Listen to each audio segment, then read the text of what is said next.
Mtakatifu Alois Gonzaga alizaliwa Italia. Alikuwa mtoto wa kwanza kwa kiongozi tajiri na alipokuwa bado mdogo aliwaniwa kutuzwa uongozi.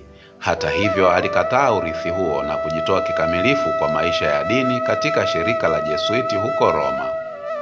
Roma ilipoathiriwa na mlipuko wa kipindupindu, Alois ambaye alikuwa mdogo sana akiwa mwanafunzi wa Jesuiti alijiunga na hospitali ya Jesuiti kuwasaidia wagonjwa, akiwasafisha na kuwaelimisha dini. Aliambukizwa homa hiyo na kufariki akiwa na umri wa miaka 23.